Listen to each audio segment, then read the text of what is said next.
My name is Margaret Ellis, and my son thought I'd die before I ever uncovered the truth. Trust me, you'll regret skipping this story. So before you sit back and listen, take a moment to like the video and subscribe to Grace's Truth. Now get in the mood to listen to this story because it might be the ultimate sweet revenge. I don't know when the shift began, when that flicker of doubt was first born in my gut, but I do remember the moment it bloomed into something I couldn't ignore. It was a Tuesday, a nondescript late autumn day. I was rinsing out the coffee pot when the phone rang. The number was unfamiliar, out of state. I usually don't answer those, but something made me pick it up. A clipped voicemail professional asked to speak with Mr. Daniel Ellis regarding an outstanding settlement from a corporate arbitration. The name hit me like a slap. Daniel Ellis is my son, my only child. A 40-year-old golden boy with a tailored suit, a corner office, and 3 smiling kids who call me grandma with sticky hands and innocent eyes. My Daniel couldn't have arbitrations. He wasn't reckless. He was solid. A provider. He had made it. "I think you've got the wrong number," I said, cold and certain. But my hands were shaking when I hung up. I didn't mention it to him. Not right away.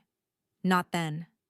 Instead, I opened the drawer by the sink, the one where I kept spare checkbooks, receipts, and expired coupons, and started looking. I don't know what I was hoping to find or what I feared I would, but something in my body knew. Mothers are made of nerves like tripwires. That evening, I sat in Daniel's kitchen while he tossed together a salad with walnut vinaigrette like he'd done it 1,000 times. The kids were loud upstairs. His wife, Grace, scrolled on her phone and smiled at me with the brittle warmth she always offered. "Things good at work?" I asked, trying to be casual. Daniel didn't miss a beat. "Great. The new acquisition in Denver's keeping us busy. Real estate market's nuts right now." Of course it was. His tone was confident, but my mind held on to that call, outstanding settlement, corporate arbitration. I couldn't tell you what those words truly meant at that moment, but they felt heavy, legal, ugly. Still, I said nothing. I chewed my salad and smiled when he offered me extra almonds, as if that meant anything. The truth is, Daniel had always been good at maintaining illusions. Even as a child, he could hide his tears when other boys pushed him. He was never a liar, not overtly, but he mastered omission early on. A scraped knee explained away. A test he didn't want to show. A girlfriend I only met in photographs after they'd broken up. He wasn't malicious. Just closed. And maybe I helped build that wall around him, always praising his achievements and never asking how they made him feel. Maybe I taught him that appearance mattered more than confession. But that night, after the dishes were done and I was home alone again, I couldn't shake it. I went to bed and stared at the ceiling like it was hiding answers in the cracks. The next morning, I opened my laptop and typed his name into Google. There were articles, mostly glowing. Daniel Ellis leads Westbridge Realty into national expansion. CEO Daniel Ellis announces affordable housing initiative. Headshots of him in crisp suits, looking like he'd never had a day of doubt. But there were other things too, once I searched deeper. An obscure post on a legal forum about a private arbitration involving Westbridge. An investor blog citing delays in financial reporting. A Reddit thread alleging unpaid subcontractors on a recent development. None of it conclusive. Nothing criminal. But enough to make my chest tighten like a vice. I needed more. Something real. Tangible. That's when the letter came. 2 weeks later, on a rainy Wednesday, I was collecting my mail and noticed a thick envelope addressed to Daniel Ellis at my home address. Strange. He hadn't lived here in over 15 years. I thought maybe it was a mistake redirected from an old account. I hesitated. Opening someone else's mail was wrong. I knew that. But when I turned the envelope over and saw the name of a law firm stamped across the back, Denton and Margrave Corporate Recovery Division, I didn't hesitate anymore. I opened it. Inside was a formal notice of collection for $2.7 million. It wasn't for a credit card or a personal loan. It was something far more complex terms I had to read 3 times: structured finance package, non-performance clause, personal guarantee triggered by dissolution. I folded the paper slowly, carefully. I felt sick. I didn't call Daniel. I didn't text him.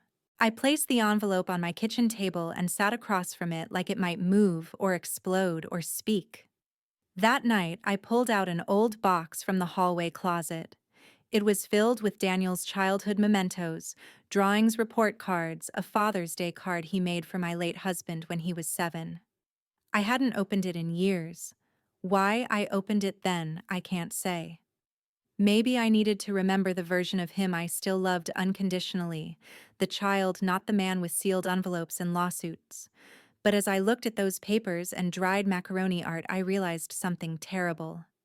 I didn't really know my son anymore. I knew the father he projected, the executive, the polished version he allowed the world to see, but not the man beneath, the choices he made, the secrets he kept. I had traded truth for peace, and now I could feel the cost of that silence catching up with both of us. By the time the sun rose, I had made a decision. I would find out everything. No more guessing, no more gut feelings. No more pretending that being his mother meant I had to be blind. Daniel's house had always felt like a showroom. Everything perfectly placed: white marble countertops, high ceilings, glass art that looked like it cost more than my retirement fund. It was the kind of space that whispered wealth in that smug, silent way. But when I walked through it the next time, something gnawed at me. That wealth, it wasn't stable. It wasn't natural. It felt borrowed. I stood in his kitchen again, watching the espresso machine whir, and my eyes wandered. The new art on the wall wasn't there 2 months ago. And neither was the imported light fixture above the island. I spotted 4 designer handbags lined up in the mudroom, his wife's no doubt. Each one looked like it could pay my mortgage. "Did you redo the backsplash?" I asked casually. Daniel glanced up from his phone and nodded, smug. "Yeah. Grace hated the old one. We flew in tiles from Italy. Worth it." I smiled politely, but something in me cringed. He worked in real estate. Yes, a senior-level CEO of a major firm, but even top earners had limits. And Daniel? He'd started this job less than 5 years ago. Before that, he bounced between positions that never lasted long. A startup here, a consulting gig there. He made money, sure, but not this kind of money. "Everything okay at work?" I asked. "Better than ever. In fact, we're opening a second office in Dallas. I might need to travel more. Another expansion. Another splashy move." But the more he boasted, the more hollow it sounded. His voice had that edge, too fast, too smooth, like he was trying to stay ahead of something nipping at his heels. Later that evening, I sat in my car outside their house for longer than I needed to, watching the light behind the curtains flicker, the sound of a dog barking faintly in the background. Their life looked perfect. So why did it feel so wrong? I drove home with my fingers clenched on the steering wheel. I didn't sleep much that night. Instead, I pulled out the collection letter again. My eyes caught the name of the company listed on the Debt Monarch Horizons LLC. It wasn't a name I recognized, but a quick online search pulled up a strange trail articles about failed real estate projects, half-built complexes abandoned mid-construction, lawsuits from contractors and municipalities. Monarch Horizons had been at the center of a collapsed luxury condo development in Miami just last year. I searched the company registry, the listed managing partner Daniel Ellis. I stared at the screen, then reread it. Over and over. My heartbeat got loud, too loud. It thudded behind my eyes. I clicked deeper. Monarch Horizons wasn't the only entity with his name attached. There were 5 other LLCs, some defunct, some still active. Names like High Spire Capital, Three Lanterns Group, Blue Lattice Properties. Each one tied to large-scale developments, most of them now dissolved.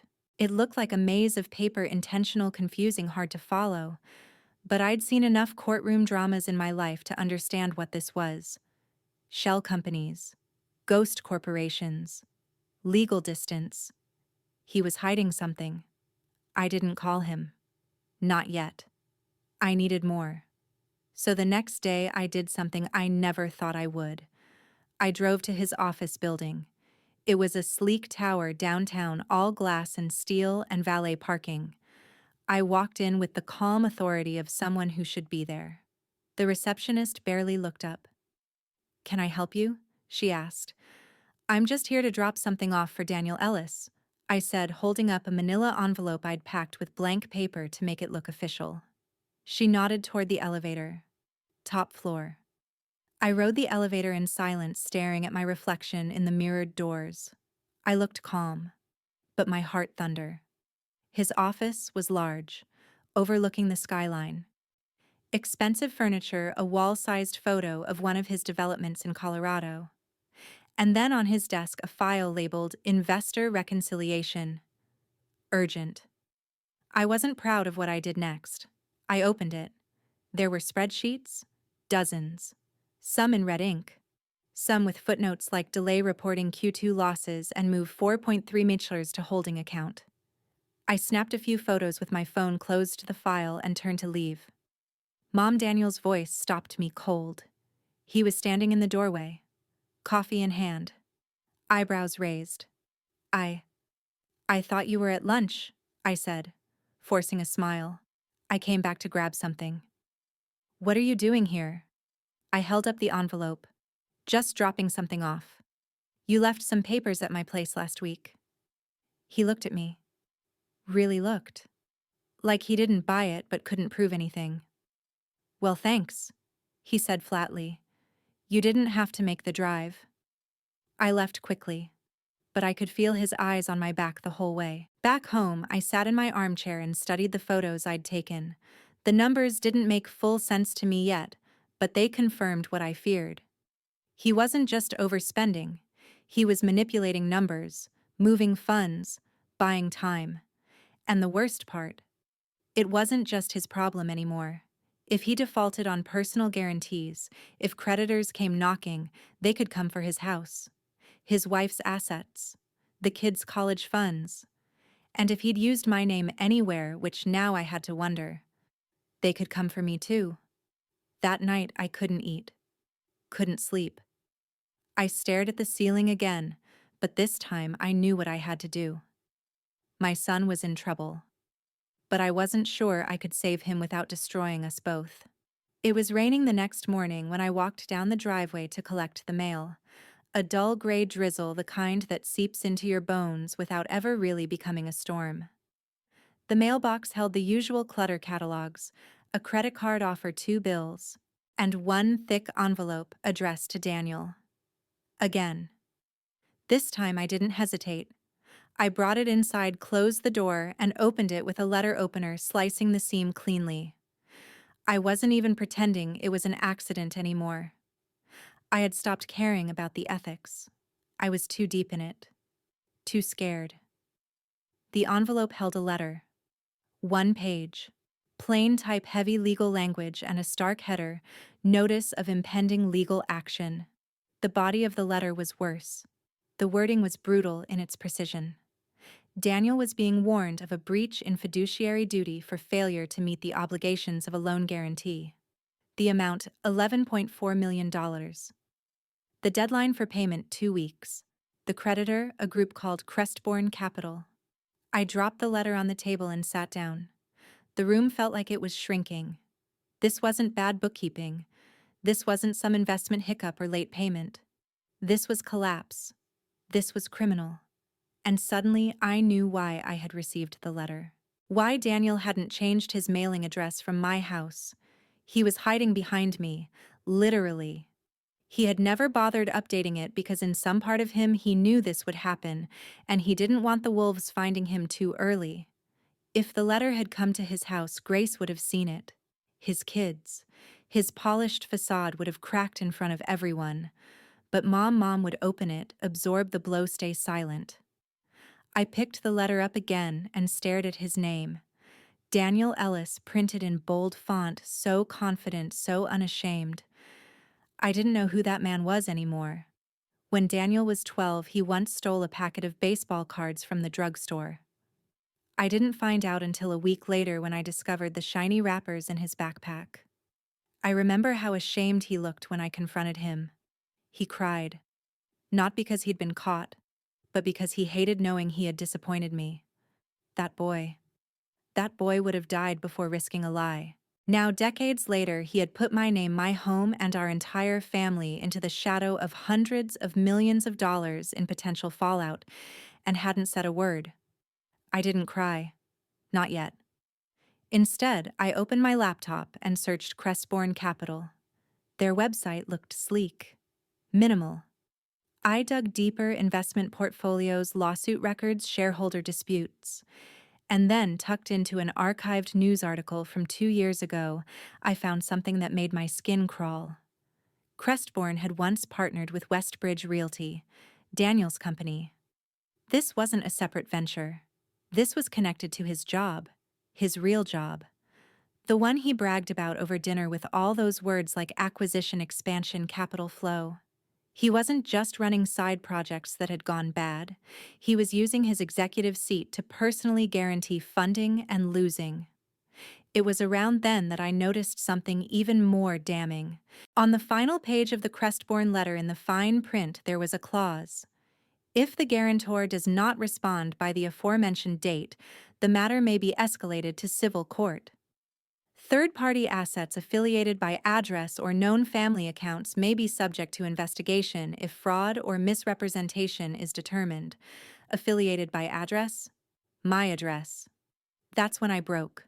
I pressed my palm to my forehead and let the sob rise up silent and thick. I sat like that for minutes, maybe more. It was the first time in years I had cried like that. Not since his father died. I wasn't just worried, now I was terrified. He had made me a target. Later that afternoon, I drove to the bank. I wanted to speak to a real person. I needed to know if anything in my name had been tied to his. I wasn't sure what to say, how to phrase it. "Hi," I told the banker, trying to keep my voice steady. "Can I check if there's been any recent credit or loan activity associated with my social security number or address?" He gave me a polite smile, started typing. His fingers paused over the keyboard a moment too long. "There's a record of a joint inquiry made about 6 months ago," he said slowly. My stomach turned. What kind of inquiry? "A business line of credit application. The primary name listed was Daniel Ellis." I stared at him. "But I didn't sign anything." "You may not have. It could have been a soft inquiry linked by address." "Do you live at the same place he used to?" I nodded. I thanked him, walked out of the building, and sat in my car for 10 minutes just staring at the wheel. That night, I went back to the letter one more time. I read every word, every clause, every deadline. I didn't sleep. Again. Instead, I wrote something. Not a confession, not a confrontation. Just a note. A single page. "Daniel, I received something today that made it impossible for me to stay silent. I need to understand what's happening. Not as your mother, but as someone you've put in the line of fire. We talk tomorrow. 7 p.m. No lies. Mom." I placed the note in an envelope and drove to his house in the dark. I didn't ring the doorbell. I just slid it through the mail slot like a ghost in my own son's life. I sat at my kitchen table, the Crestbourne letter in front of me like a corpse on a coroner's slab. For the 10th time that day, I read the header: "Notice of impending legal action." And for the 10th time, I questioned how I had raised a son capable of hiding something this massive, this destructive. I kept asking myself if I had missed the signs or if I had simply refused to see them. When Daniel was a teenager, he had a way of lying without lying. He didn't tell stories. He simply omitted the truth, left out details, adjusted reality by staying silent. I'd see a bruise on his arm, and he'd say it was just from gym class. I'd find a progress report buried in his backpack, and he'd say, "I didn't want you to worry." He always made it sound like he was protecting me from something trivial, manageable. But this was no gym class bruise. This was the financial equivalent of internal bleeding, and he was pretending it was a paper cut. I had written the note short, sharp, and final. Daniel, I received something today that made it impossible for me to stay silent. I need to understand what's happening. Not as your mother, but as someone you've put in the line of fire. We talk tomorrow. 7 p.m. No lies. Mom, I had slid it through his front door late that night when the porch lights were dim and the kids were likely asleep. And now the next evening, I waited for the fallout. At 6:52 p.m., my doorbell rang. He was early. Of course he was. Daniel was always early to confrontations where he needed to control the narrative. I opened the door and found him standing there in a suit, though his tie was loose and his eyes tired. He held my note in one hand like it had insulted him. He didn't speak. Neither did I. Eventually, I stepped aside. Inside, I said. He walked past me silent into the living room. The same living room where I once rocked him to sleep. The same carpet where he'd laid out Lego cities and told me stories with that endless imagination of his. Now he walked like a man heading into court. He sat at the kitchen table. I didn't ask if he wanted coffee. Instead, I slid the letter from Crestbourne Capital across the table to him like I was dealing a card. He stared at it. For a long moment, he said nothing. Then, "Where did you get this?" It came to my house. "You never updated your address." He winced, but only slightly. "They're bluffing," he said. "Letters like this go out by the dozens. It's posturing." And Monarch Horizons Highspire Capital. The shell companies, the lawsuits, the unpaid contractors. Are they posturing too? Now he looked at me directly. "You've been digging." "No," I said. "I've been drowning." He looked away. "I know how this sounds, but it's not as bad as it looks." "You're $11 million in debt to Crestbourne Capital," I said coldly. "And that's just one letter. It's probably much worse." He rubbed his forehead with both hands and sighed, finally breaking the tension in his shoulders. "I didn't mean for it to spiral," he muttered. I stared at him. "Then explain it to me. Start from the beginning." He leaned back in the chair and looked around the room like he was calculating how much of his story to reveal. "You remember that Denver expansion I mentioned a couple years ago? That was real. It started strong. But then delays happened. Permits, construction issues, COVID supply chains, you name it. We needed funding to stay afloat. Fast. So you took loans." He nodded. "From investors, from hedge funds, from private capital sources. They don't give you money unless you offer a guarantee."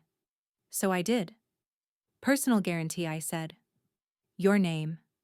"Yes. And when that wasn't enough, you created dummy companies."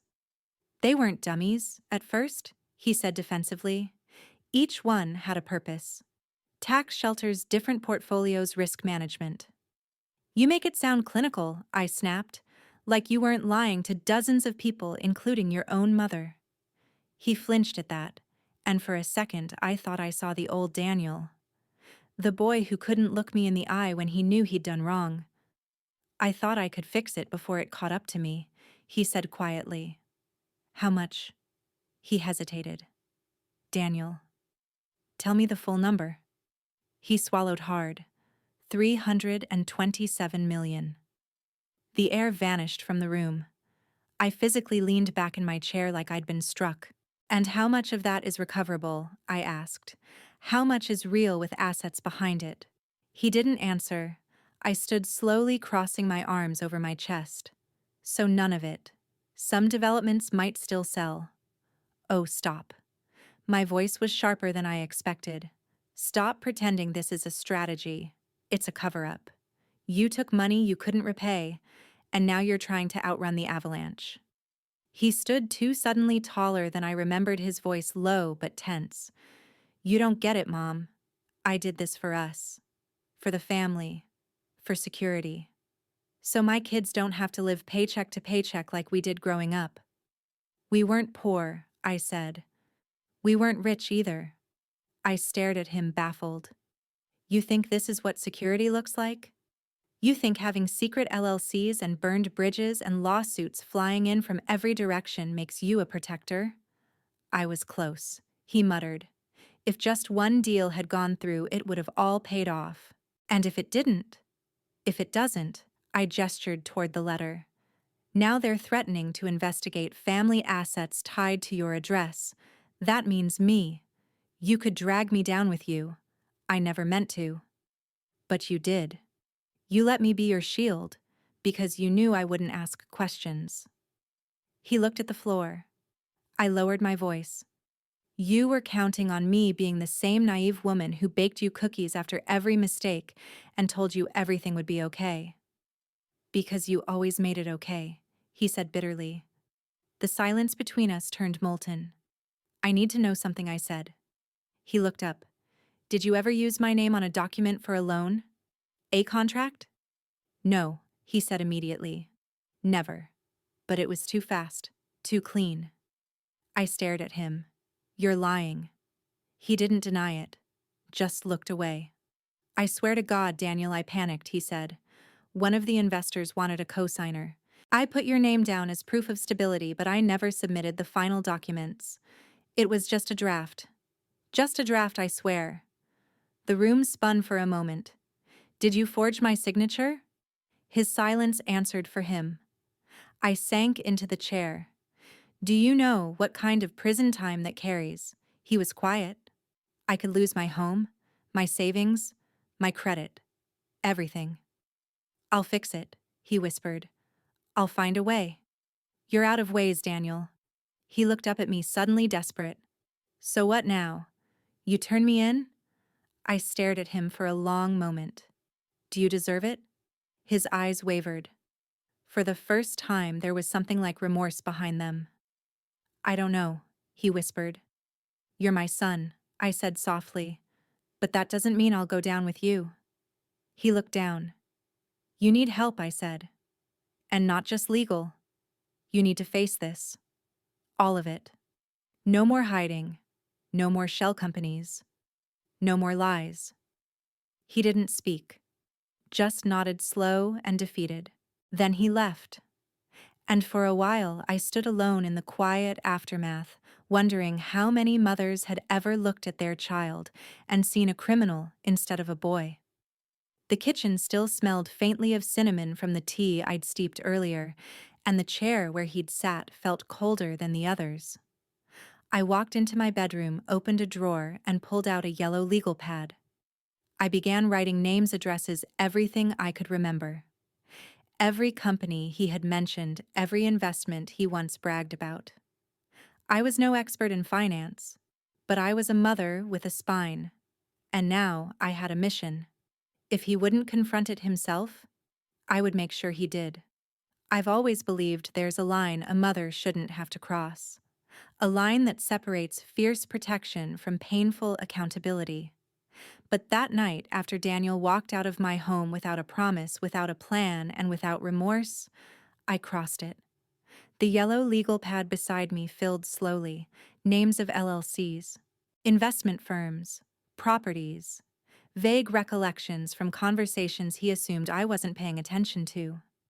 But I had always listened closely like any mother does. I just hadn't realized I was collecting breadcrumbs from a trail he never intended me to follow. The deeper I went, the more I realized I'd been part of the illusion too.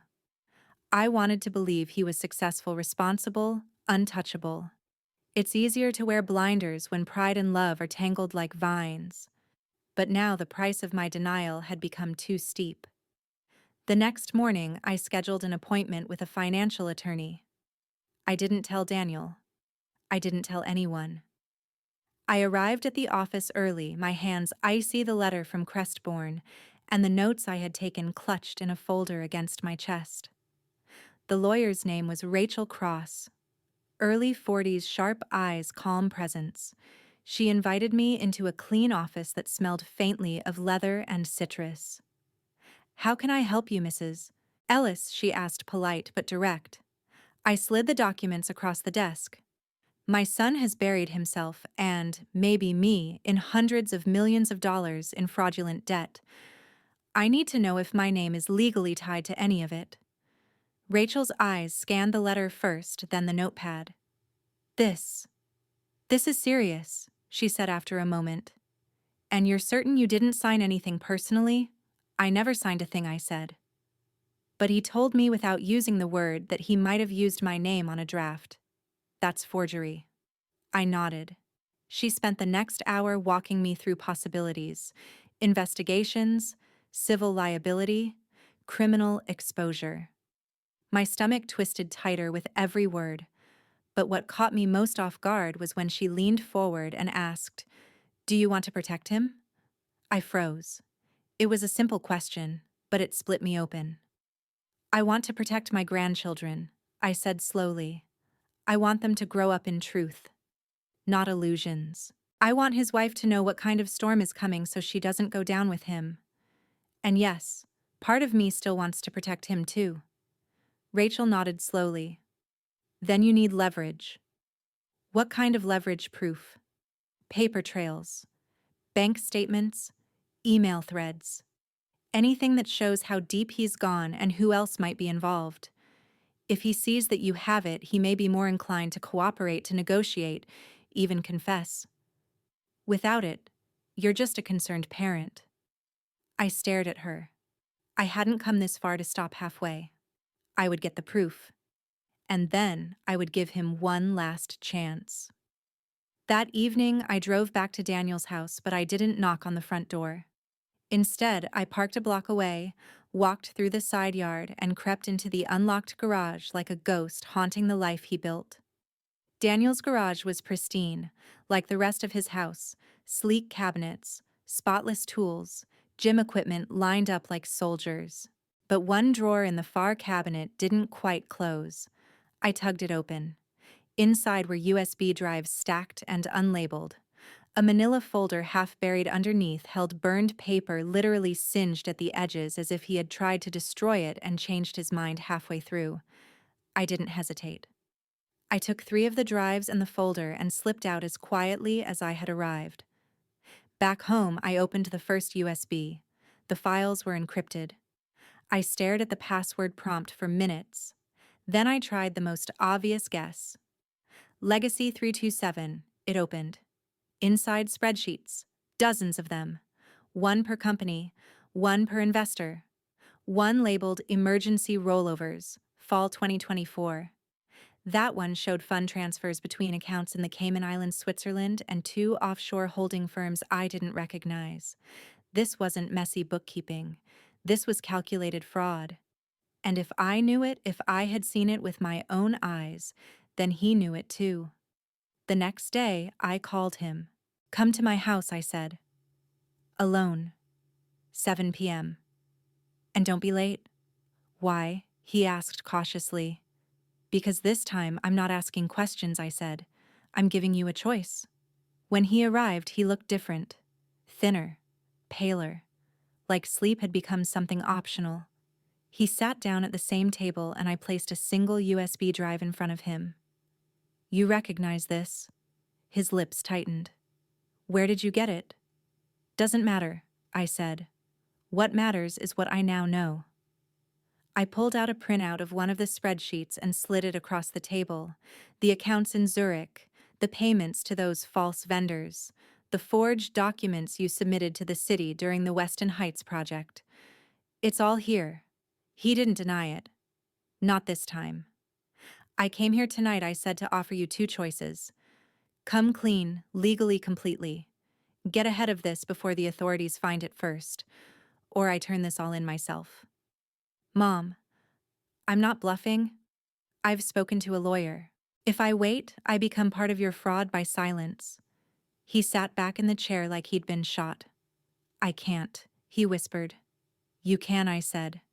"You just don't want to lose everything." "I already have," he whispered. I let the silence stretch. Then I leaned forward, eyes locked on his.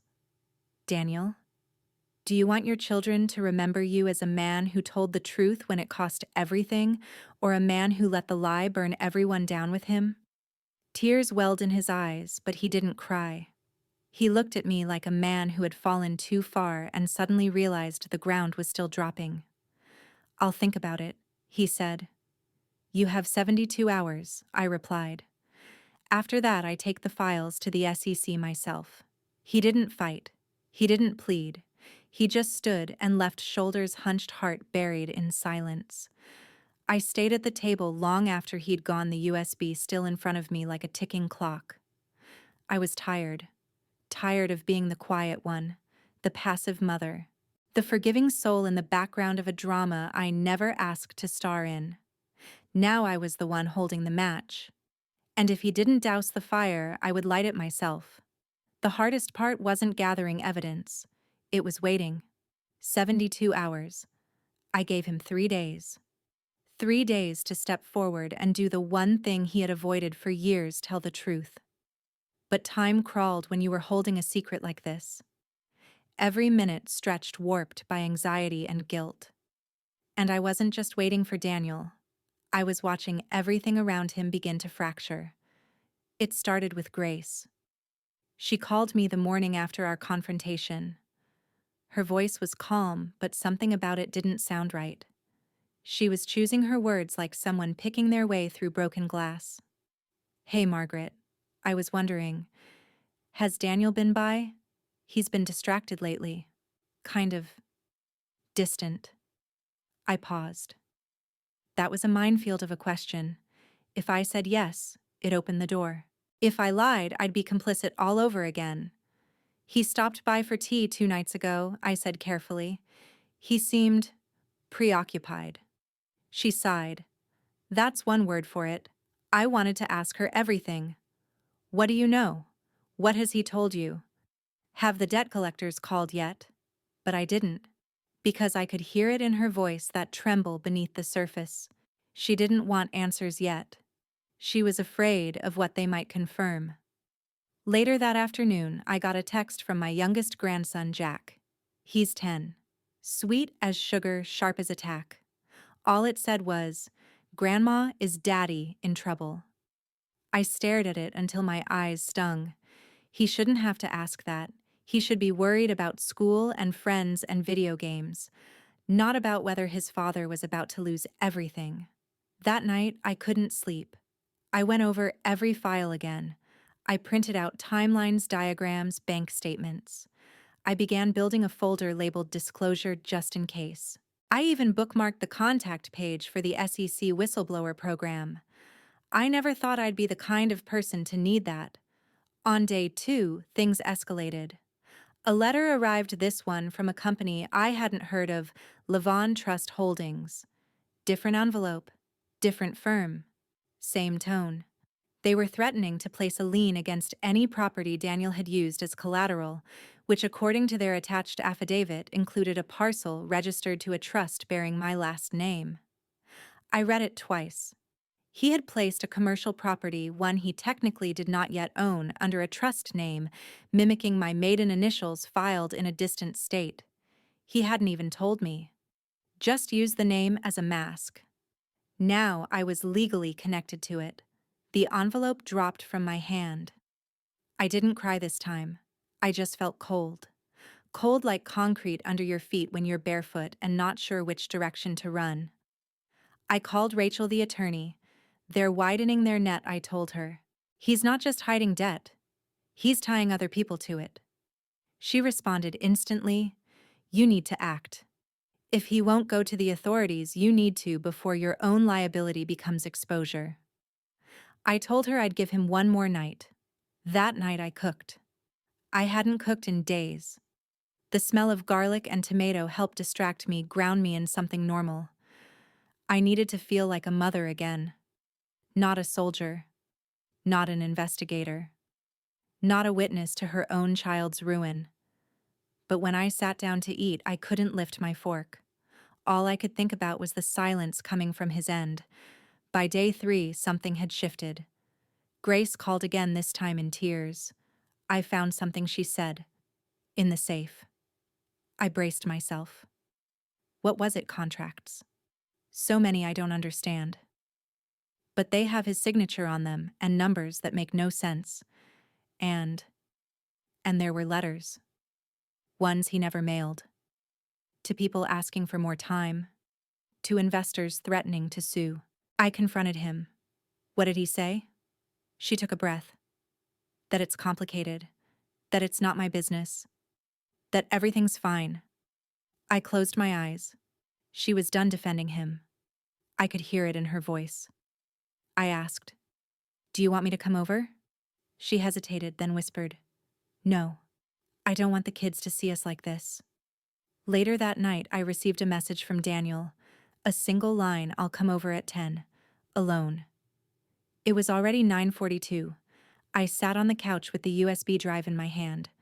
The folder was beside me, marked organized and ready to hand off. Just in case he chose the path I knew I couldn't follow. At 10:01 p.m., he walked through my door. No suit this time. Just jeans, a sweatshirt, and a look I hadn't seen in years. Hollow. Drained. Like someone who'd run a marathon barefoot through broken glass. He didn't speak. Just sat. I didn't offer tea. Didn't ask how he was. I just looked at him and said, "Time's up." He nodded slowly. "I know," he said. And then something cracked. He lowered his face into his hands and said, barely above a whisper, "It's all gone, Mom. It's all gone. What is everything I built? The investors, the deals, the reputation, even Grace. She knows now. She doesn't look at me the same." He paused and then added, "Neither do you." I didn't argue. Because he was right. You lied to everyone, I said. But mostly to yourself. He nodded again. I started out just trying to look successful. You know, trying to prove I was better than average. That I wasn't just another guy with a mortgage and a minivan. Daniel, I would have been proud of you either way. He looked up, and for a moment he was my son again. Not the CEO, not the fraud. Just the boy I used to read to before bed. "I didn't think you would be," he said softly. "I thought you needed me to shine." I swallowed hard. "I needed you to be decent." He closed his eyes. "I want to make it right," he said. "Then go public," I told him. "Disclose everything. Talk to the authorities. Start with your legal counsel. Do not wait for someone to dig it up first. And what about you? What about me? Will you forgive me?" That question landed somewhere deeper than I expected. I wanted to say yes, but I couldn't. Not yet. "I'll forgive you when you stop hiding," I said. "When you take responsibility not just for the debt, but for the damage." He nodded. And for once, he didn't try to make excuses. He simply said, "Okay." He took the folder from the table and walked toward the door. "Daniel." He turned. "Don't lie to them," I said. "Not the agents, not the investors, and especially not your children. They deserve to know what honesty looks like, even if it comes late." He gave a tight nod and left. And for the first time in weeks, I slept. Not because the storm had passed, but because I had stopped pretending it wasn't real. I used to think heartbreak had a sound, that it came in crashes, plates, breaking doors, slamming voices raised until they cracked. But what I learned in those days after confronting Daniel was that the real heartbreak doesn't sound like anything. It's quiet, suffocatingly quiet. You hear it in the long stretches of silence between calls that never come. You hear it in the way your spoon clinks against your cereal bowl when your hands tremble too much to hold it steady. You hear it in the way your heart waits for a sign that maybe someone you love hasn't lost their soul completely. Daniel had taken the folder with him. All the spreadsheets, the files, the evidence. He had promised to talk to his lawyer to step forward and face what he had done. But promises are cheap in the hands of someone who's made deception an art. So I waited. Day 1 passed in a fog. I tried to clean the house, but every drawer I opened reminded me of him. a photo from a school trip tucked into a file, a sketch he did of our dog Spotty when he was 8. It sat in a frame in the hallway, proudly signed in red crayon Daniel Ellis, age 834. I stared at that signature for a long time. That version of him had been so proud of his name, so certain he could grow up to be someone good. He never knew it would one day end up on fraudulent contracts and forged loan documents. By the end of that first day, I had to admit something brutal. I no longer knew which parts of my son were real, and which parts were carefully constructed fiction. The next morning, my phone rang at 6:14 a.m. I jolted awake, heart racing. It was Grace. Her voice was breathless, half-whispered, like she'd stepped into another room to make the call. "Margaret," she said, "I need to talk to you. Now. In person." 20 minutes later, she was standing at my front door in sweatpants and an oversized hoodie. She looked like she hadn't slept. I waved her in silently, put on a kettle, and we sat across from each other like two women waiting for bad news to come to life. "I found something else," she said, reaching into her purse. "He left the safe open last night." I couldn't sleep. I had this feeling like if I didn't look now, I'd never know. She handed me a stack of documents. Not formal legal papers, just printed emails, handwritten notes, a spreadsheet. But the contents made my stomach flip. One email was from Daniel to a man named Corwin Lansing, dated 5 months ago. The subject line, rollover investment confirmation, silent asset shield. Asset shield, I said aloud, not sure if I was asking Grace or myself. Grace nodded. He created a silent account under Jack's name. Jack, our 10-year-old. I read further.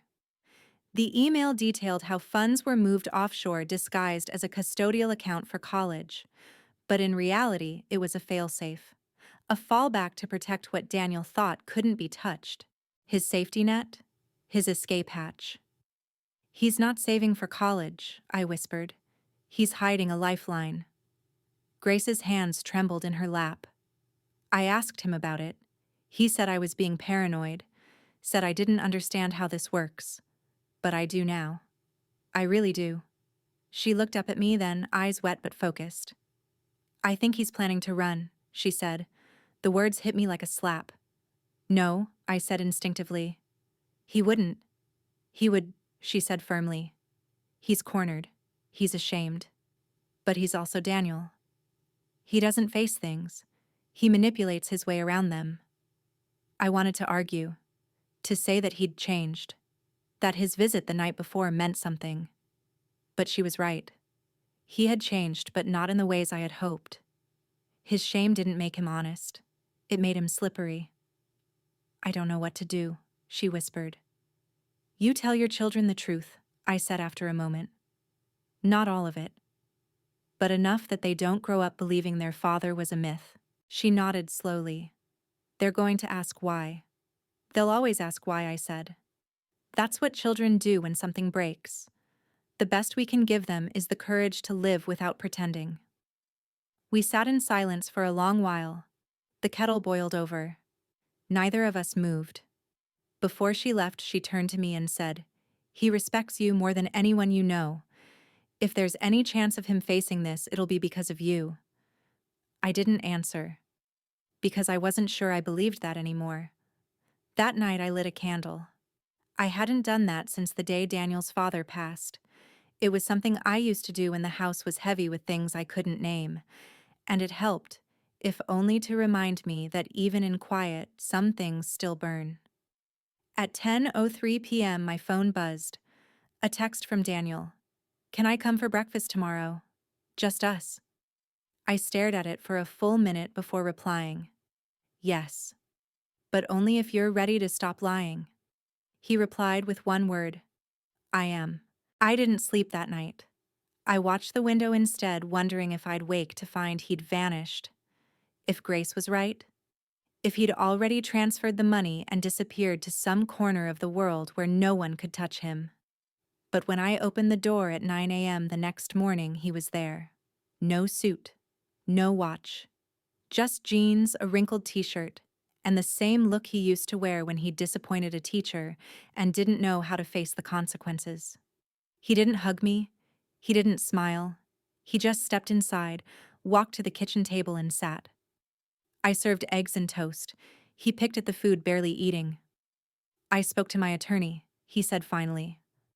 I told her about the accounts, the companies, the offshore stuff, everything. And she says we have to disclose before someone else brings it forward. It's the only way to mitigate. I nodded. So you're going through with it, I don't have a choice anymore.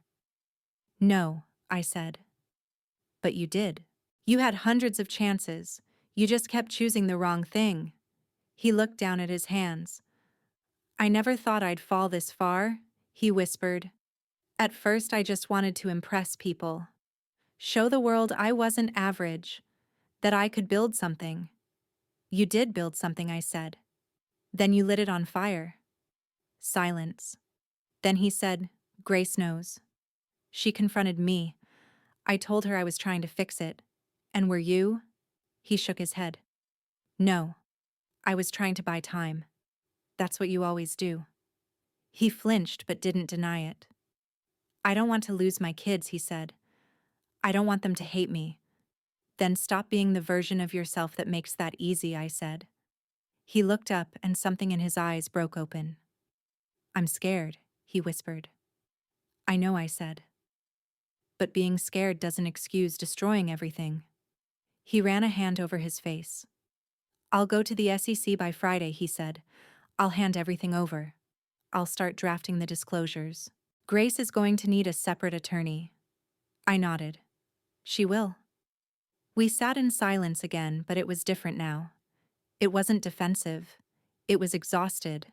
Like we were both mourning the same person the man Daniel could have been. I'm sorry, Mom, he said quietly. I closed my eyes. That apology had no ribbon, no tidy bow. It didn't come with promises. But for once, it felt real. I know, I said. Just don't make me regret believing you still have some part of yourself left to save. He looked around the kitchen, the same one where he used to do his homework, where he'd practiced spelling bees and eaten peanut butter sandwiches, and then walked to the door. I'll keep you updated, he said. I hope so. When he left, I stood in that kitchen for a long time. I placed the plates in the sink. I wiped the table slowly. The sun spilled in through the window, catching the rim of his empty glass. This time, it didn't feel like an ending. It felt like the reckoning had finally begun. And whether he could rebuild from the rubble or not, that was no longer mine to carry. The folder was gone. The confession had been made. And still, I didn't feel relief. What I felt was a stillness, the kind that comes after you've shouted into a canyon and are waiting to hear your own echo. Daniel said he would go to the authorities. He said he would begin the process file. The disclosures start telling the truth. But he hadn't sent proof. Not yet. I was back in the waiting room of his redemption, clutching old photos and strained hope like they could guarantee an outcome. And then, just when the stillness became unbearable, I got a call. From Grace. Her voice was hollow but clipped, like she'd been crying and couldn't afford to anymore. You need to come, she said. Now. My heart dropped. What happened? There's something in the garage, she said. Something he was going to destroy. I was already grabbing my keys. When I arrived, the front door was cracked open. Grace looked like she hadn't slept for days, her hair in a messy knot, dark circles under her eyes, her lips pressed into a straight line of restraint. She didn't say anything. She just led me through the living room, past the silent toys in the hallway, and into the garage. The smell hit me first. Burned plastic, charred paper. He'd tried to destroy something. She pointed to a blackened trash can and a small metal fire pit on the floor, improvised and still warm. The ashes hadn't been completely extinguished. Half-melted USB drives sat beside the debris. Grace picked up one folder, edges singed, but pages mostly intact. Some of the papers were too thick to burn through, she said. Or maybe he gave up halfway. I took the folder from her hands and flipped it open, and what I saw made my stomach twist. These weren't just financial records, these were communications, emails, memos, notes scribbled in Daniel's handwriting with names, dates, fund transfers, and coded language about ghost shares and silent backers.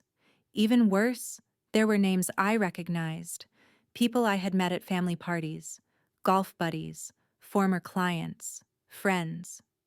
He'd pulled others into this web, quietly, methodically. What was he thinking? I whispered half to myself. Grace didn't answer. She didn't need to. He wasn't thinking. He was running. He said he was going to cooperate, I said. He told me he was filing. Grace let out a bitter laugh. He lied. Again. The hurt in her voice was quiet, but it shook me. This wasn't the betrayal of a moment, it was erosion over years. Piece by piece, lie by lie, Daniel had dismantled the trust that made their marriage feel safe. And now, he was spiraling. Where is he? I asked. He said he needed space. Took the car. Left this morning. Said he'd be back by night. I don't even know if he's in the state. I stood still for a long moment looking at the evidence he hadn't managed to destroy. Some part of him I now believed had wanted to get caught. Or maybe he just didn't care anymore. He was unraveling. I turned to Grace. Let me take this, I said. You shouldn't be holding the match if this thing burns. She nodded. I'm done covering for him.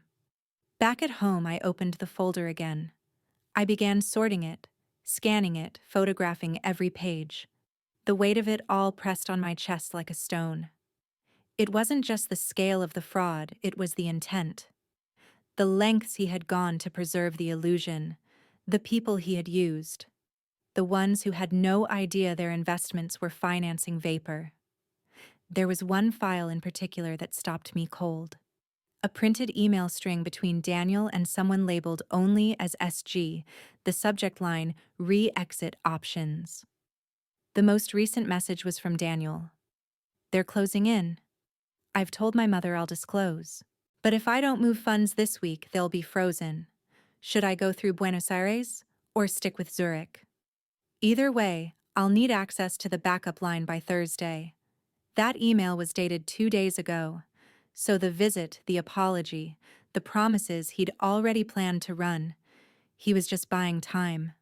Playing me. I sat very still, letting the anger settle under my skin. Not boiling, not screaming, just heavy.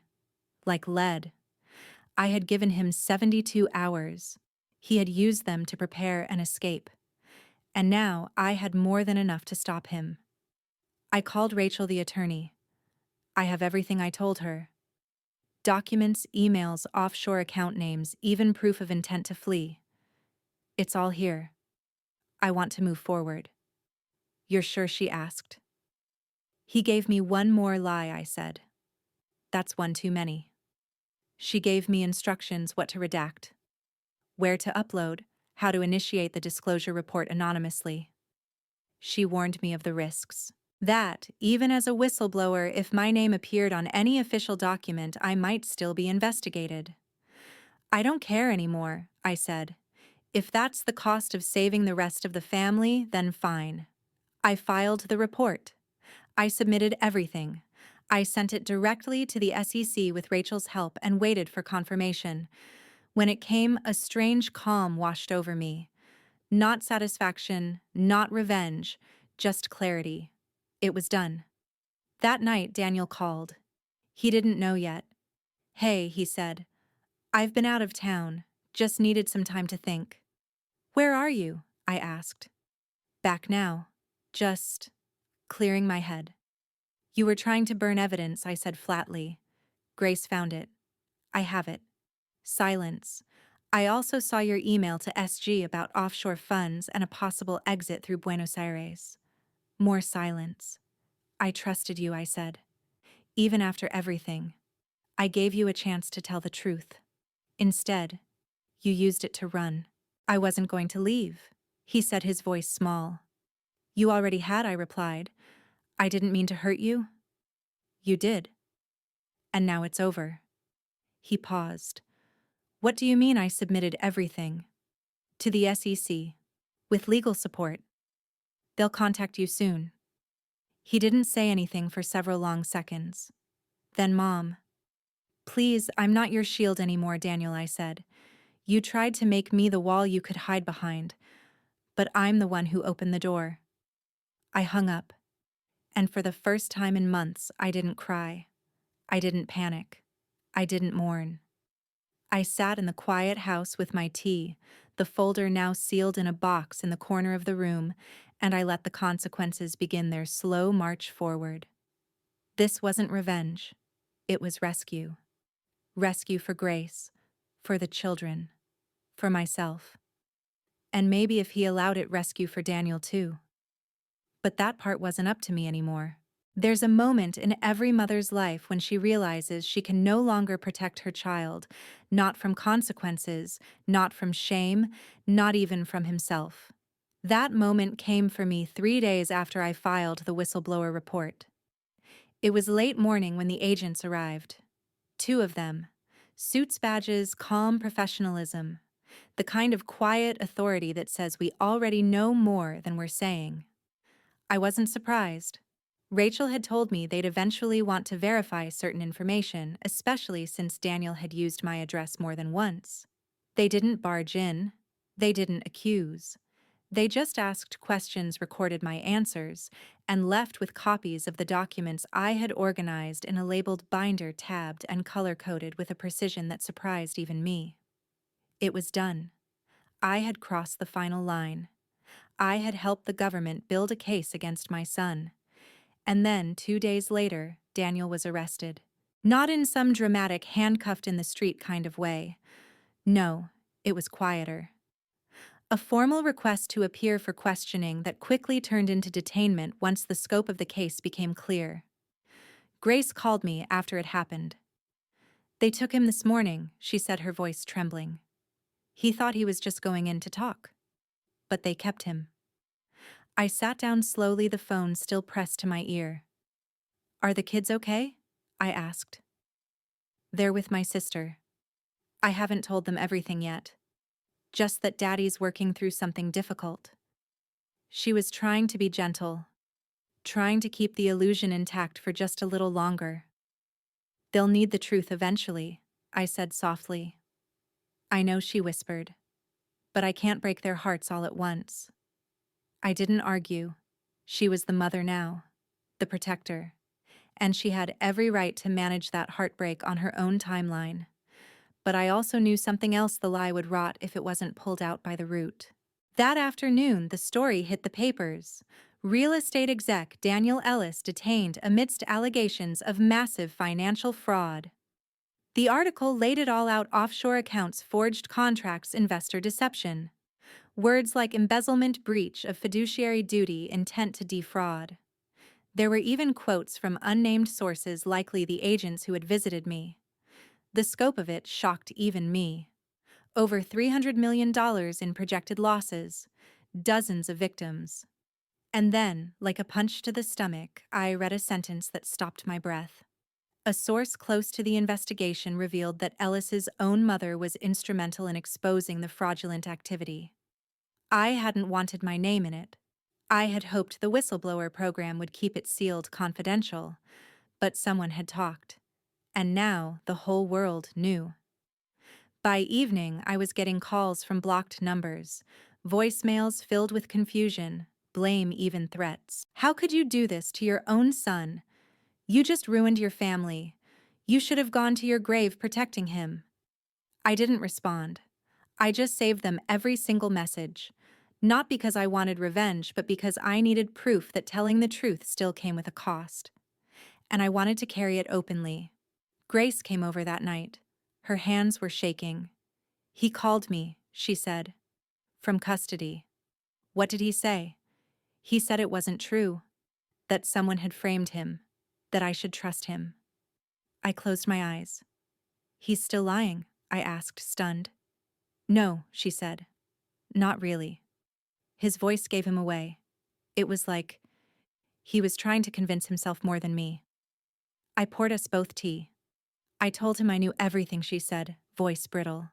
I told him I saw the documents, the accounts, the emails. What did he say then? He broke down, she whispered. He said he was sorry. He said he didn't know how to stop. That he'd started faking things just to cover a dip in the market. And then it all spiraled. That was the thing with fraud. It didn't happen in a flash. It happened in slow-motion desperation. One cut corner, one white lie, one quiet omission at a time. He asked about the kids, she continued. Said he didn't want them to think he was a monster. He isn't a monster, I said. But he did monstrous things. Grace nodded, tears spilling freely now. What do I tell them, Margaret? She asked, desperate. What do I say when they ask why their daddy can't come home? I reached for her hand. You tell them that even good people can make very bad choices, I said. That doing the right thing doesn't always feel good. That sometimes the people we love need consequences more than comfort. She swallowed hard. I can't do this alone.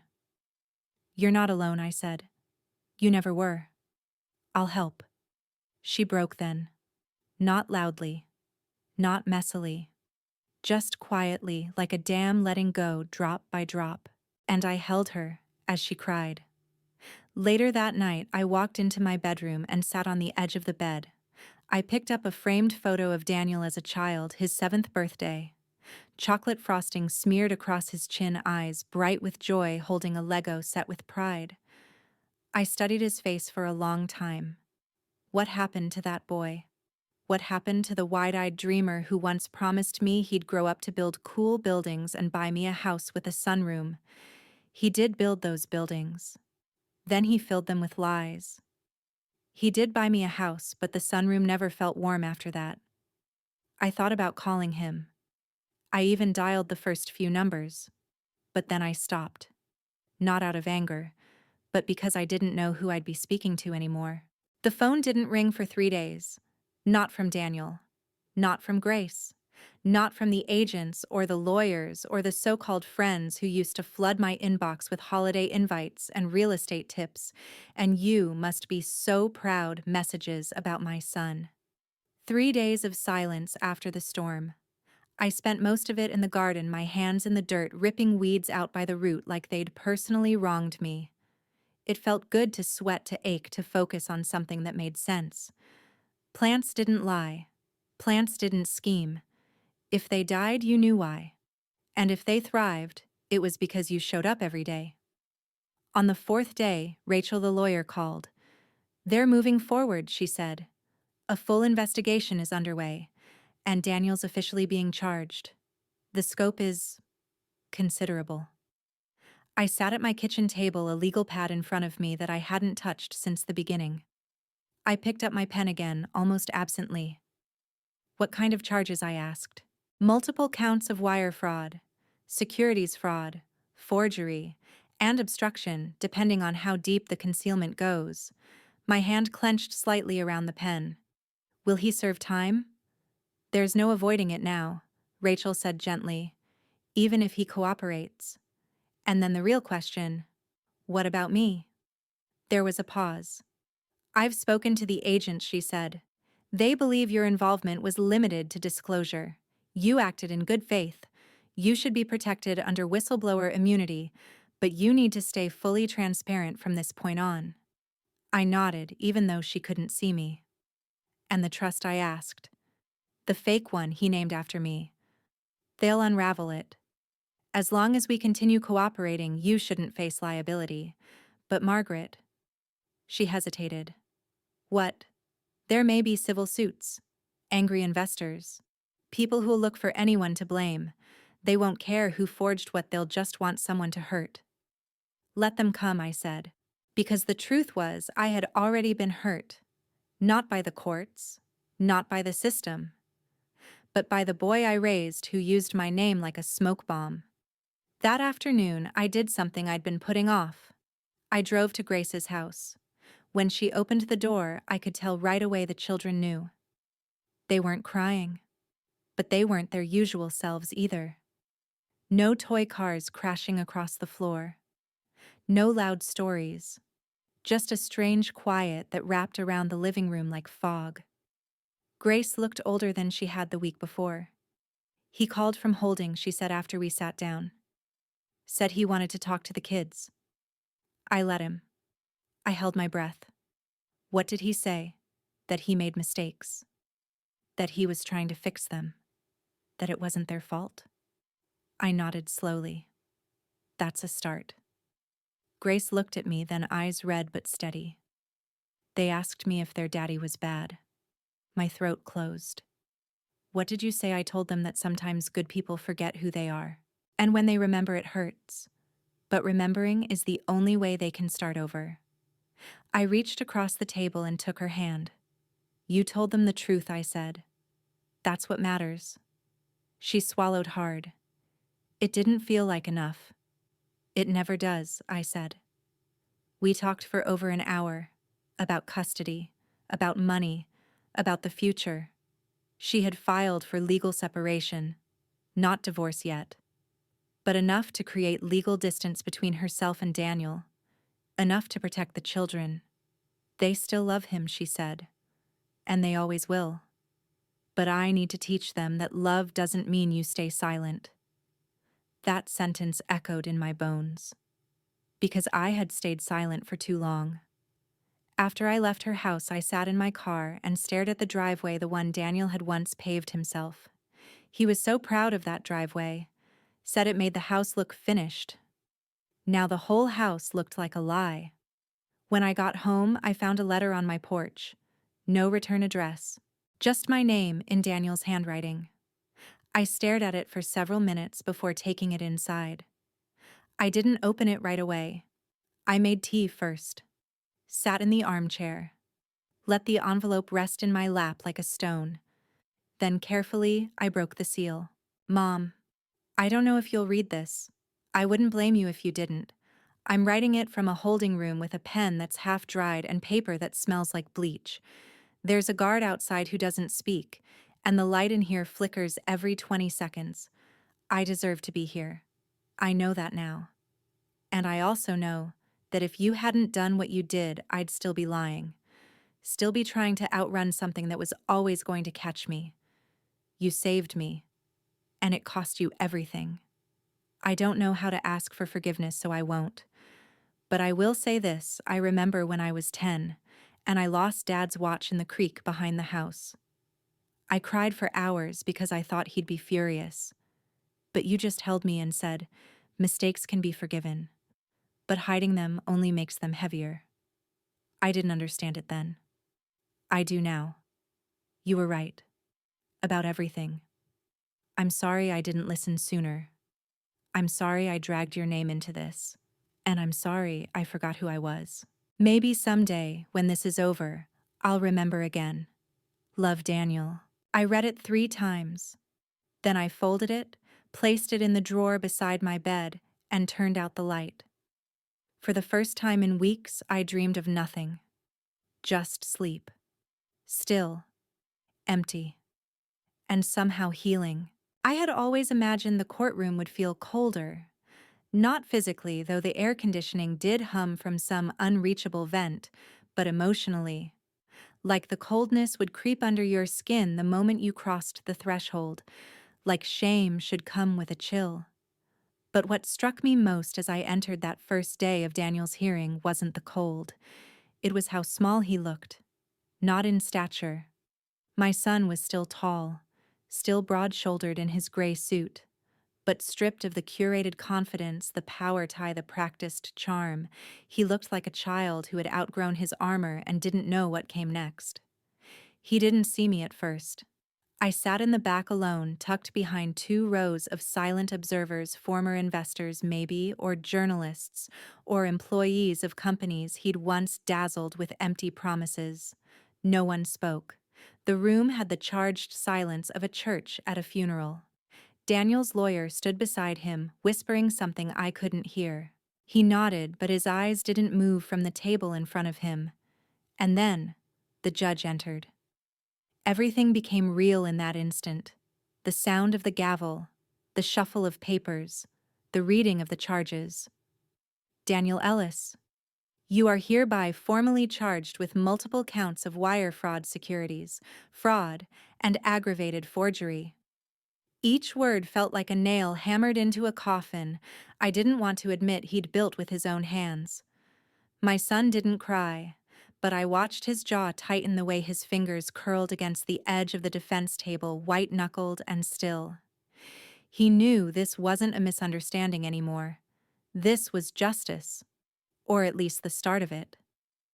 During the first recess, he finally saw me. Our eyes met for just a moment. And in that moment, I saw everything I'd both hoped for and dreaded. Remorse, shame, recognition. He gave a tiny nod. Not of greeting, but of acknowledgement.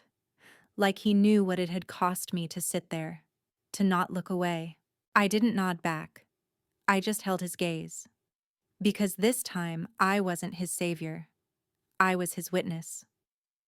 The prosecutor's summary lasted nearly an hour. They laid out the scope of Daniel's scheme like they were unspooling a rope around the courtroom. Each shell company, each misappropriated fund, each fake report used to lure new investors while paying off the old ones. A corporate Ponzi scheme disguised as aggressive real estate entrepreneurship. The financial damage, over $327 million. The personal damage, immeasurable. Several victims were in the room. An elderly couple who had invested their retirement savings, a young entrepreneur who had gone into debt after trusting Daniel's promise of a co-development opportunity. Even a former employee, someone Daniel had personally mentored who had lost her job and home when one of his companies went bankrupt. I listened to their statements. I watched their eyes, not angry, not even desperate, just tired. Like Daniel had taken more than their money. He'd taken their belief in people. When court adjourned that day, I waited until the room cleared before I stood.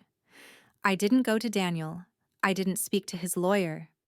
I just walked out into the humid afternoon and stood by the courthouse steps.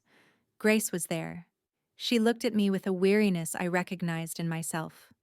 "How did he look to you?" she asked. "Like he's finally facing it," I said. She nodded. I wanted to cry, but I didn't. Not in front of the kids. They don't know yet. They know he's in trouble, but not the scale, not what he did to people. "You'll tell them," I said. When it's time, we didn't talk long. There wasn't much left to say. But before we parted, she said something I didn't expect. "You saved him," she said. "Not by covering for him, but by stopping him." I didn't reply, because I wasn't sure I had saved anyone. That night, I found myself walking into Daniel's childhood room for the first time in years. I hadn't touched it. Not really. A few boxes moved dust-cleaned, but the bones were still there. His old baseball glove, his middle school trophies, the poster of the solar system that had fascinated him at 8. And on the shelf, the photo. Daniel, his father, and I at the Grand Canyon. Daniel in a floppy sun hat holding my hand. He couldn't have been more than 9. His smile was huge, almost too big for his face. That unfiltered joy kids have before the world teaches them to hold back. I touched the edge of the frame and whispered, "Where did you go, baby?" Because even now, even with everything, some part of me wanted to believe that boy was still buried inside the man in that courtroom. The next day, court resumed. Daniel stood head bowed and entered his plea. Guilty. It didn't make the pain go away, but it was the first honest thing he'd said in years. Daniel pled guilty. He stood in that courtroom in front of everyone, investors, lawyers, journalists, former friends, and said the words, "No mother wants to hear from her child, guilty, Your Honor." There was no plea deal, no press conference, no spin. Just a man who had run out of exits finally turning to face the wall. And there I was in the back row of the courtroom watching it happen. Watching the boy I once held through fevers and heartbreak stand accused and exposed before the law. I thought the gavel would fall, and something would snap inside me, some line between love and shame that would finally break for good. But that's not what happened. Instead, something inside me just quieted, like a candle finally flickering out after fighting for hours against the wind. There was no rage, no vindication, only a stillness, because the war was over now.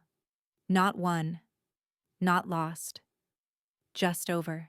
The courtroom emptied slowly. Some people lingered to talk to reporters.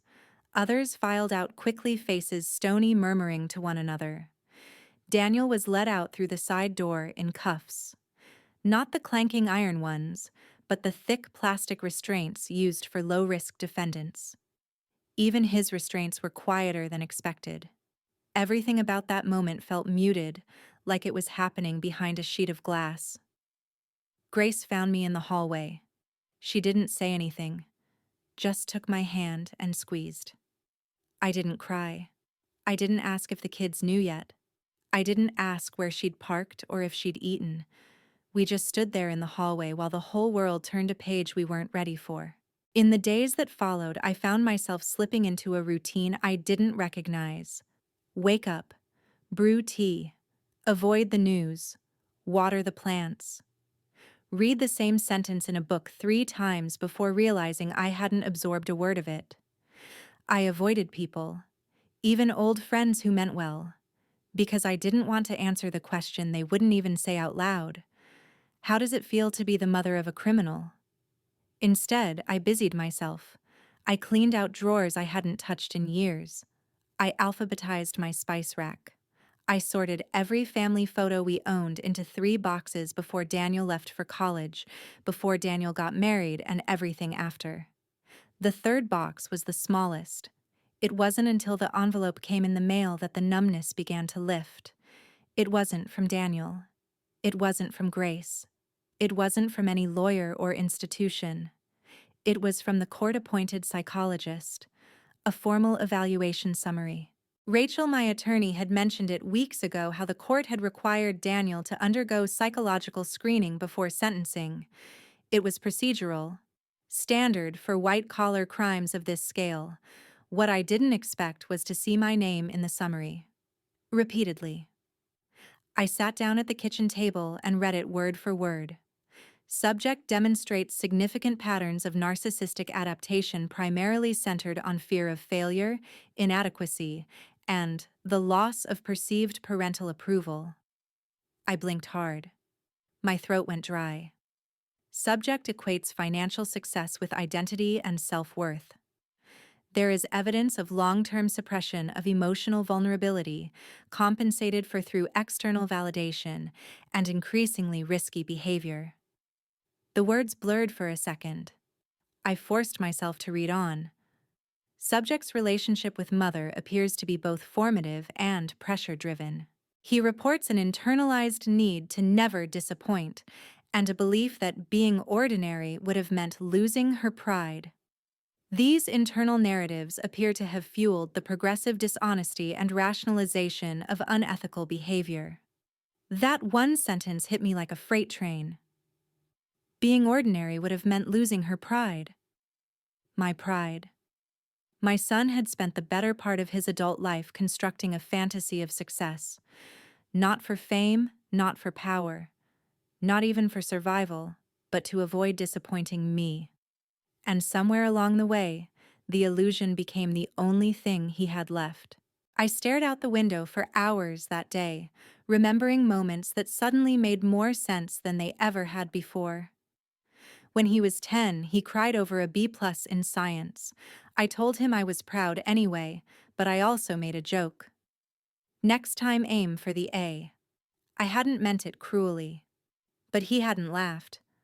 When he was 22, fresh out of college and unemployed, he lied and told me he'd landed a high-paying job in a tech firm. It wasn't true.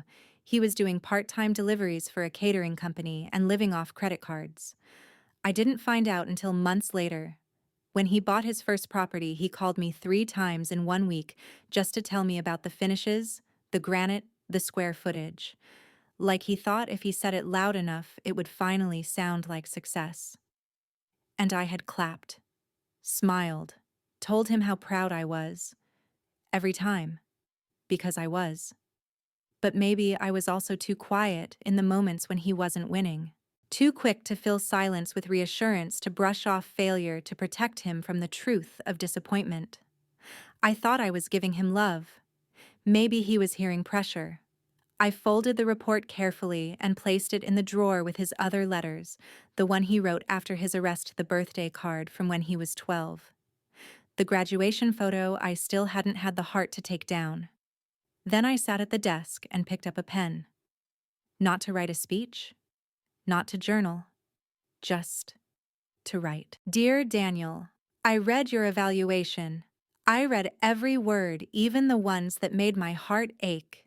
You said you were afraid of being ordinary, that you thought my pride depended on your success.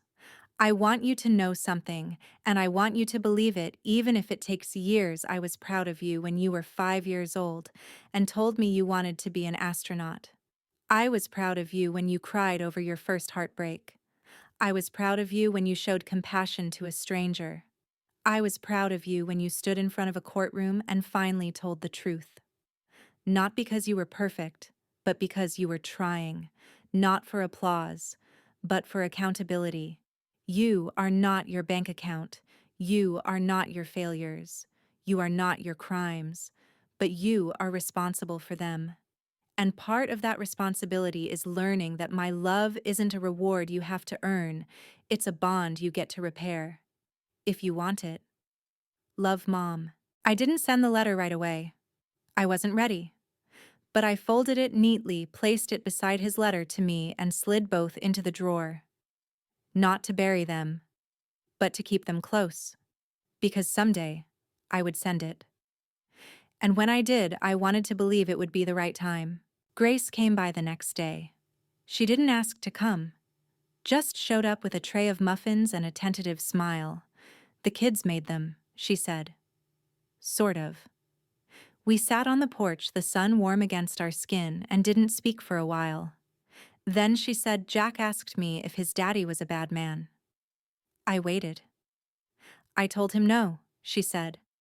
I told him his daddy made really bad choices, and sometimes people get so lost they forget how to be the version of themselves they promised they'd become. I reached for her hand. He cried, she whispered. But not because he was angry, because he said he missed the version of Daniel who used to tuck him in and say, "Be brave." I swallowed hard. That version still exists, I said. But it might take a long time to come back. Grace nodded. And what if it doesn't?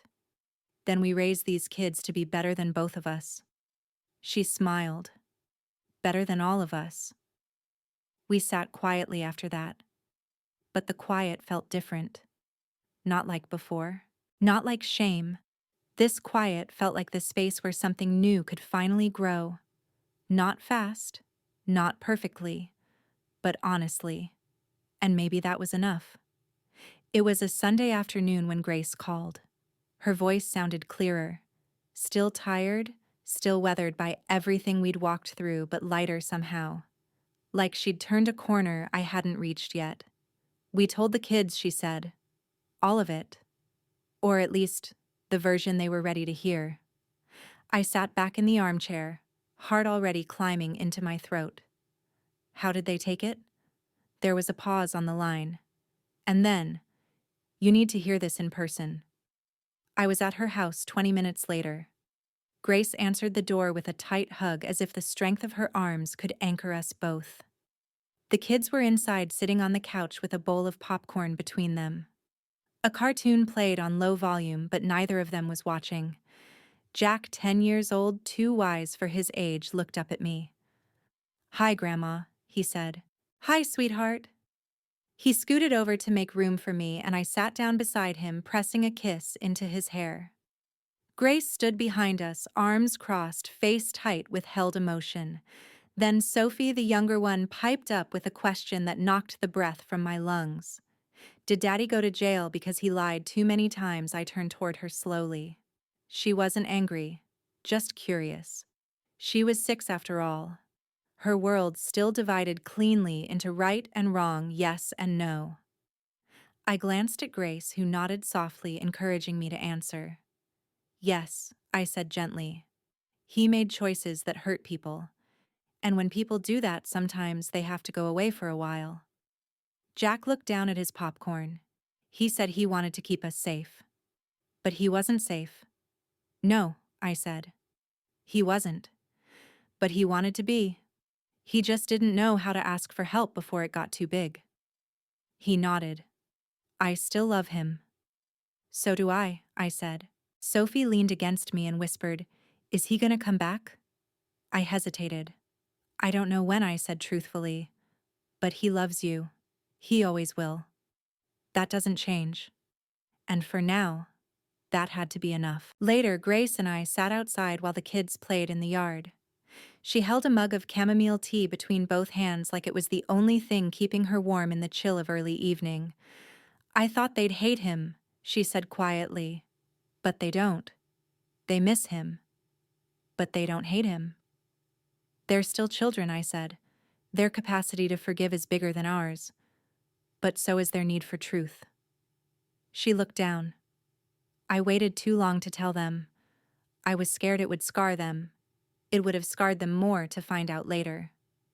"I know." We sat in silence for a while, listening to Sophie laugh as she chased a butterfly near the fence. Jack sat in the grass with a sketchbook in his lap, drawing quietly, brow furrowed with intent. Grace watched him, then said, "He's been drawing houses, floor plans, skylines. I think he wants to build things just like Daniel." I smiled faintly. "He can still do that, but from a different blueprint." Grace turned toward me. "I want to break the cycle." I nodded. "Then let's break it together." That night, I sat down to write again. Not to Daniel. Not this time. This time, I wrote to myself. To the mother I was. To the woman who tried to love her son. So much she forgot to see him clearly, to the silence that covered the cracks. To the smile that masked the worry. To the excuses made and red flags ignored. I forgive you. You did your best. But now it's time to be better. For them. For yourself. And maybe one day for him too. I folded the page and placed it in the same drawer that held our letters. And then I picked up the envelope I'd been holding onto for weeks, the one addressed to Daniel. This time, I didn't hesitate. I walked to the post office the next morning and dropped it into the mailbox. It landed with a soft thud. A sound too small to carry the weight inside it, and yet somehow enough. A month later, I received a reply. It came in Daniel's handwriting, scribbled on lined paper from a prison notepad, the ink smudged in places where it looked like he'd pressed too hard or paused too long. "Mom, I read your letter 6 times before I could even pick up a pen. I don't know how to respond to something that kind, that honest. You say you were proud of me when I brought you dandelions in a paper cup. That you were proud of me long before I ever put on a suit. I wish I had known that.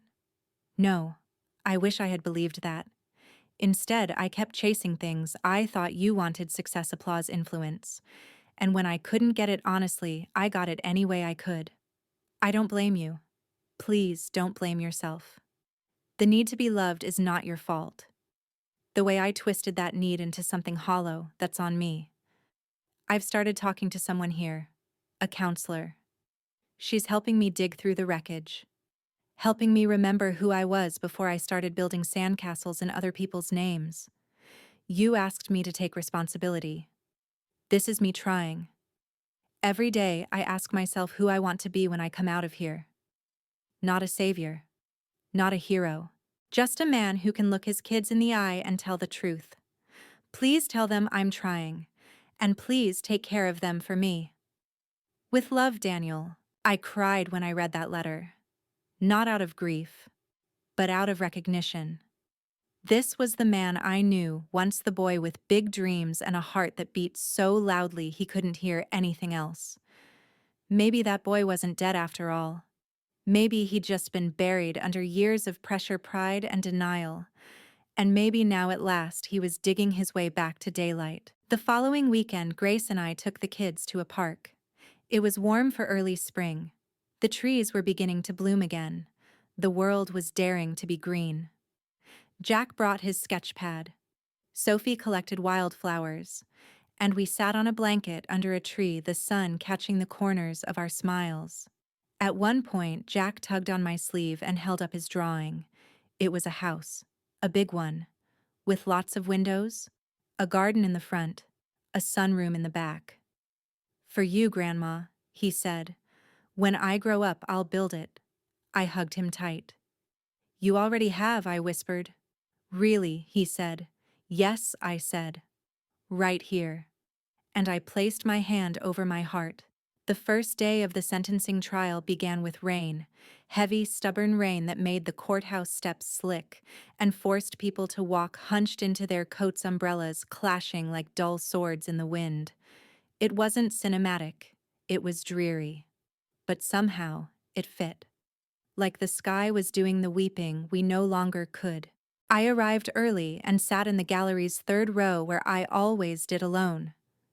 I didn't bring a friend. I didn't tell anyone I was coming. I didn't want company. There are moments that ask for silence, and this was one of them. Daniel was let in not in shackles but in cuffs.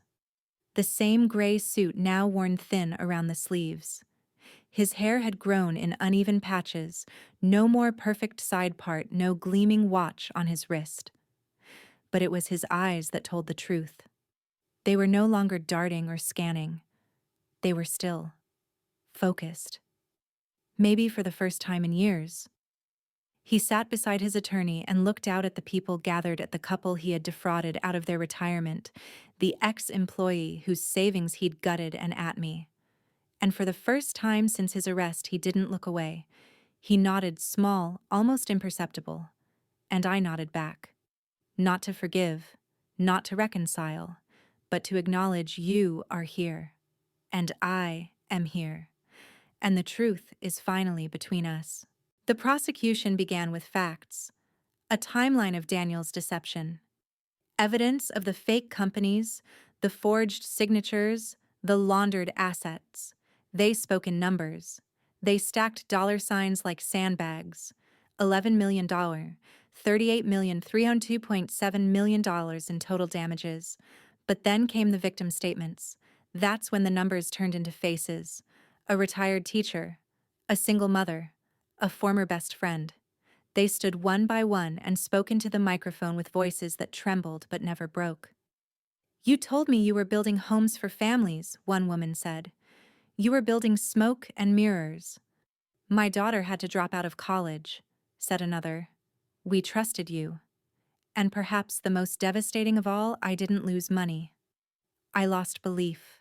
In people. In myself. And in the world. Daniel didn't interrupt. Didn't blink too much. He just sat receiving each word like a stone dropped into a well. When the judge finally turned to him, it was time. He stood back straight and began to speak. "Your Honor, I don't deserve sympathy." The room hushed. I spent years convincing myself that what I was doing was smart, even noble. That I was just moving numbers, delaying payments, managing cash flow. I told myself that if I could just make it to the next quarter, I'd fix it all. But I wasn't fixing anything. I was drowning. And instead of asking for help, I dragged everyone else down with me. His voice wavered slightly, but he held it steady. "I don't ask for leniency, but I do ask for the chance to make amends. However long that takes, however impossible that seems." Then turning his head slightly, he looked at the gallery. At us. At the people I hurt, there are no words. I betrayed your trust. I stole more than money. I stole your peace of mind, your belief in fairness. And to my family, to my mother. He paused. "I don't have a right to your forgiveness, but I hope to earn back your respect, one day at a time." Then he sat. No drama, no tears, just a quiet man finally telling the truth in public. The judge recessed for deliberation. We waited in a room that smelled of paper and nerves. Grace sat beside me. She hadn't brought the children.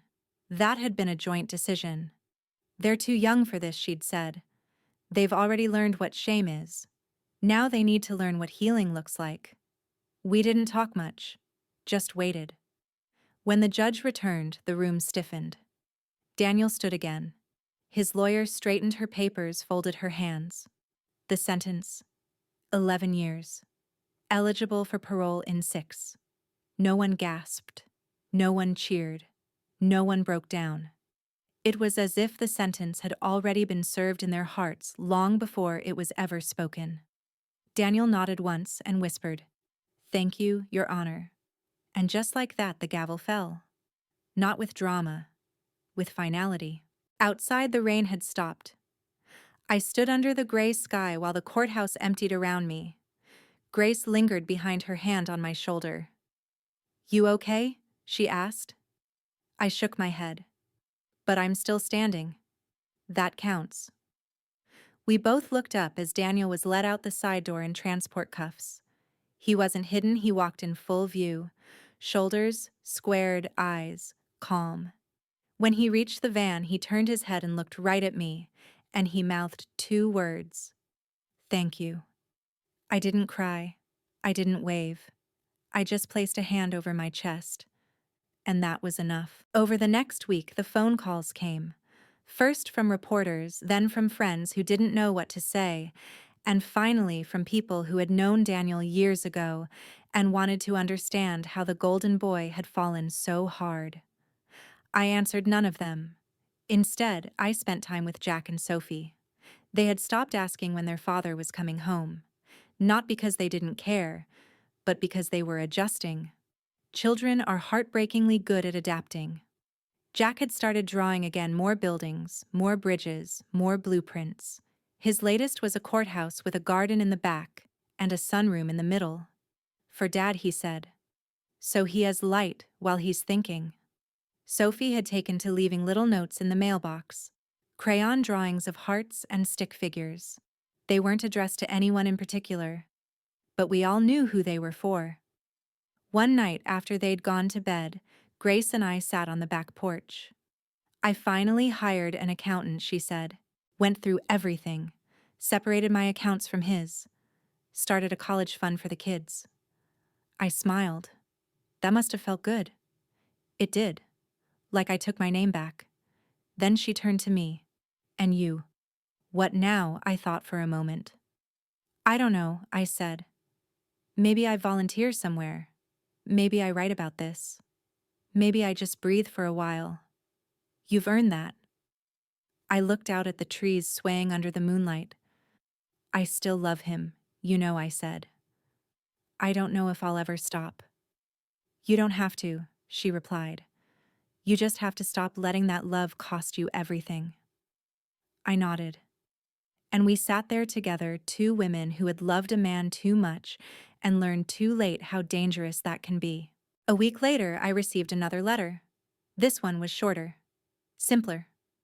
"Mom, the walls are cold, but I have a window, and through that window I can see a patch of sky. Some days it's blue, some days it's gray, but it's there. It's real, just like you've always been. I don't know what kind of man I'll be when I get out of here, but I know who I was before you stepped in lost. Thank you for finding me even when I didn't want to be found. I love you. Always. Daniel." I read it twice. Then I folded it and placed it next to the others. One day I might respond. But for now, it was enough to know that the man behind the glass was starting to see sky again, and that maybe, just maybe, a little sunlight was beginning to leak through the cracks he'd spent so long hiding behind. It's been 4 years since the sentencing. Sometimes I can't believe how long it's been. Other times it feels like no time has passed at all, like I'm still in that courtroom, still listening to my son say guilty, still holding my breath, as if the right kind of silence could change what came next. But time doesn't ask for permission. It just moves. Daniel is still serving his sentence. He's in a medium security facility, upstate, gray walls, structured days, and what he once called the quietest kind of noise. We talk once a month, maybe twice, when the conversation isn't too heavy. He never asks for anything. Not money, not sympathy, just words. I want to hear something real, he told me in a letter, even if it's hard, especially if it's hard. So I tell him about the kids, about Jack's obsession with physics now, how he's trying to figure out how bridges carry weight without collapsing, how Sophie has started journaling and writes letters to future Sophie like it's a time capsule from a planet she's still exploring. I tell him about Grace, how she went back to school to finish her degree in architecture. I want to design honest buildings, she said once, buildings that don't pretend to be what they're not. And I tell him about me. How I joined a support group for families of incarcerated loved ones. How I'm working with a local nonprofit to help mothers recognize financial abuse. How I speak occasionally to rooms full of strangers about what it means to love someone who's done the unthinkable and still hold them accountable. I've learned that accountability and love are not opposites. They are twins. You cannot have one without the other, not really. Sometimes people ask me if I've forgiven Daniel. I don't have a clean answer. Forgiveness, I've discovered, is not a finish line. It's a door I keep opening. Some days I step through it without effort. Other days I stand on the threshold, hands shaking, unable to take a single step. But I keep reaching for the handle. I've stopped asking what kind of mother I was. That question doesn't help anymore. I loved my son. I still do. But love that avoids the truth isn't love, it's denial. And I denied too much for too long. I smiled when I should have questioned. I praised when I should have asked. I protected when I should have confronted. But when it mattered most, I chose truth. Even though it broke everything. Even though it made me the villain in my son's eyes, if only for a while. Even though it left me standing alone in a courtroom with nothing but my integrity and a name that had been used without my knowledge to cover sins I hadn't committed. I stood, and that's what matters. One of the last letters Daniel sent me wasn't addressed to me. It was addressed to Jack and Sophie. I asked Grace if I could read it before she gave it to them. She agreed. Dear Jack and Sophie, I don't know what you remember about me. Maybe it's bedtime stories, or pancakes shaped like dinosaurs, or maybe it's the whispering behind closed doors and the long stretch of absence that came after. I want you to know something important. I failed, not just as a father but as a man. I let fear and pride decide who I was. I thought being impressive would protect me from being rejected. I thought if I was successful enough, no one would ever leave me. But I forgot that what matters isn't what you build, it's how you build it. I built my world on lies, and it crumbled. But in this quiet, lonely place I'm in now, I'm learning how to rebuild. From the ground up. Honestly, this time, you don't have to forgive me. You don't even have to write me back. But I will never stop hoping that one day I can earn the right to be in your lives again, not as a hero, but as a man who finally learned what it means to tell the truth. Whatever you grow up to be, engineers, artists, scientists, explorers, build with truth. And know that I love you. Always. Dad. Jack didn't cry when he read it. He just folded it carefully and placed it in the same drawer where he keeps his sketches. Sophie asked if she could draw a picture to send back. It was a house, with a bridge, and a man standing on the far side, waiting. I went to visit Daniel last month, for the first time since the sentencing. The room was sterile gray, filled with too much light and not enough warmth.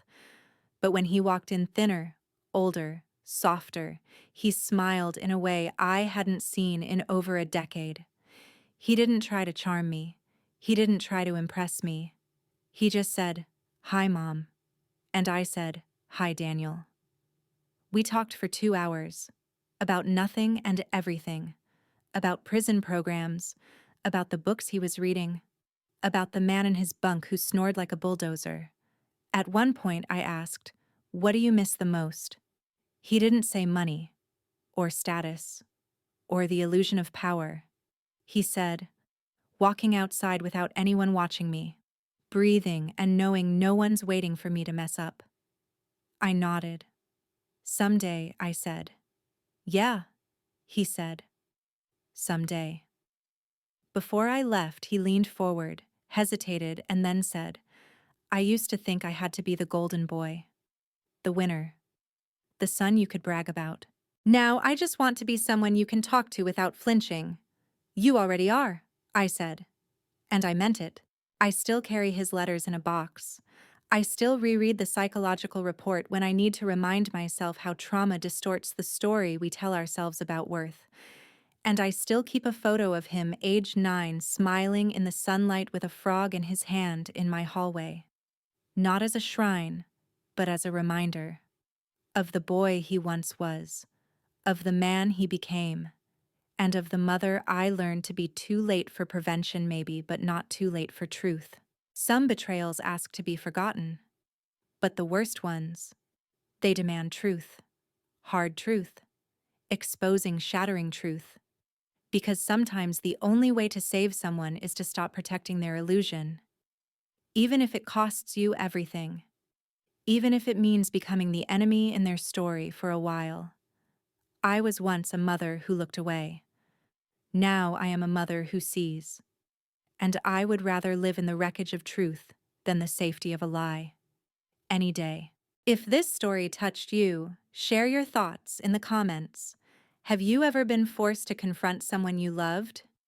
Don't forget to like and subscribe to Grace's Truth for more powerful stories just like this. And tell us, what does truth mean in your family?